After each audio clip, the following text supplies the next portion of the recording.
Sa mga gustong magpunta ng Angler Beach, yung mga gustong mag-relax, yung mga gustong, basta gusto lang mag-refresh, malayo sa city life.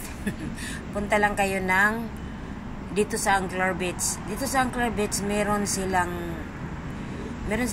barbecue site. Siguro mga 6 yun mga 6 yun na barbecue area.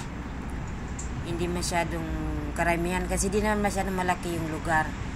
Mayroon silang may CR na panglalaki, may CR din pambabae. Nasa malapit lang, merong free drinking water, may fountain siya ng parang drinking water.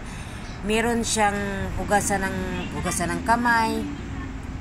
At saka madali siyang mas madali mo siyang puntahan kasi pagdating mo ng highway, pagbaba mo ng bus, lakad ka lang siguro mga saglit lang yung lakad mo, baba ka na agad doon mismo sa beach. Sa beach na may barbecue area.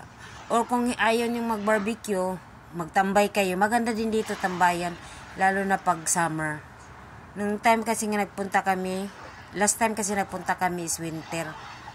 So wala kami nakikitang naliligo. Pero malinaw siya, malinaw yung niya.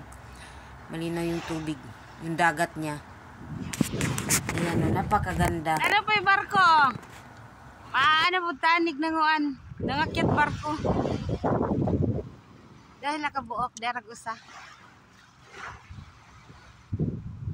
Cargo ship.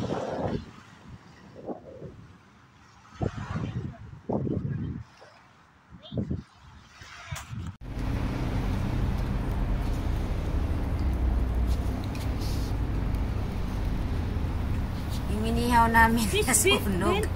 Panghuli na kasi to, nag-ihaw na kami ng una naming inihaw.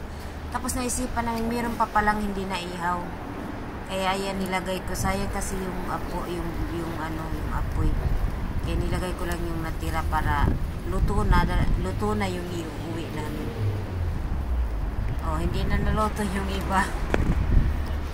Pero tapos na kami niyang kumain, parang tinuloy ko lang yung iba. Yung natira, yun ang tinuloy ko.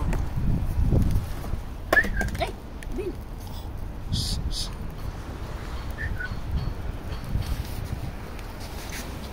Masunog. Wala nang apoy, kaya inano ko dinahandahan kasi beef ito.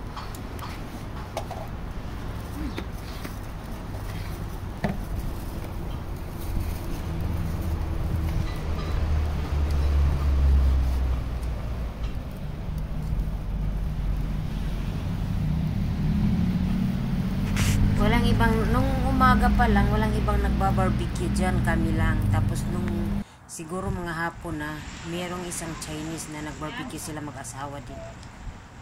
Bumili kami ng isda, 3 pirasong tilapia. Masarap yung tilapia. Masarap pala yung isda talaga pag presko. Kasi itong binili ng kasama ko, nasa buhay pa talaga siya. Tapos yun ang inihaw namin inihaw namin yung 3. Masarap talaga pag presko. Yun ang nakakalamang pag presko, masarap. Kain tayo. Masarap ang isda. Kahit anong isda basta presko, masarap. Kain tayo.